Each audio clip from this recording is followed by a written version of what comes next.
কালিহাতীতে সংবাদ প্রকাশের জেরে সাংবাদিককে মধ্যরাতে গ্রেফতার। মিথ্যা মামলা ও মারধরের অভিযোগ, ক্ষোভে পরিবার সহকর্মীরা। মুক্তির দাবিতে মানববন্ধন করেছে সাংবাদিক সমাজ। বিস্তারিত দেখুন টাঙ্গাইল থেকে শরীফুল ইসলামের প্রতিবেদনে।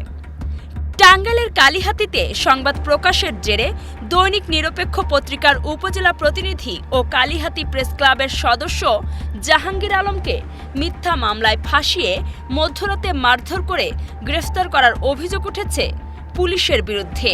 শনিবার রাত আনুমানিক ২টার দিকে নারান্দিয়া ইউনিয়নের নারান্দিয়া গ্রামের নিজ বাড়ি থেকে তাকে গ্রেফতার করা হয়। রোববার বিকেলে আদালতের মাধ্যমে তাকে কারাগারে পাঠানো হয়েছে।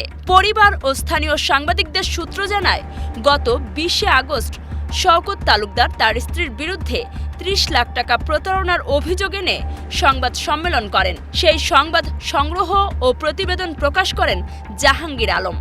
এরপর থেকেই শওকতের স্ত্রী তাকে হুমকি দিতে থাকেন। পরে গত ১৭ নভেম্বর ওই নারী বাদী হয়ে জাহাঙ্গীর আলমের বিরুদ্ধে ধর্ষণ চেষ্টার অভিযোগে মামলা করেন বলে দাবি পরিবারের। আমাদের সংবাদকর্মী আচ্ছা দাঁড়ান না একটু বলেন, আপনার বিয়ে হয় না এটা বলছেন, কাবিন নামা আছে আমাদের কাছে।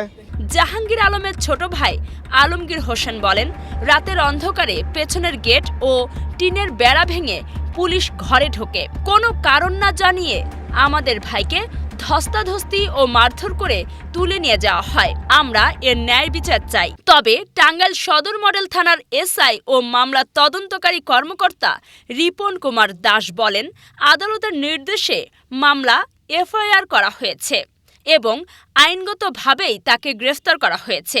তিনি মারধরের অভিযোগ অস্বীকার করেন।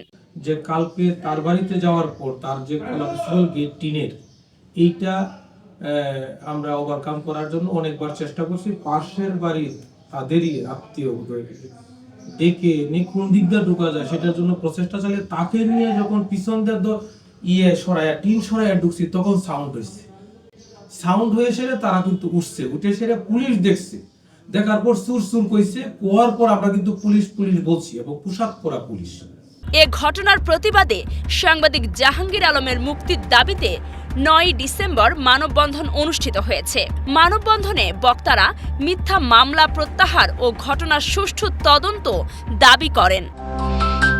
অগ্রযাত্রা প্রতিদিন নির্ভীক প্রত্যয়ে উজ্জীবিত।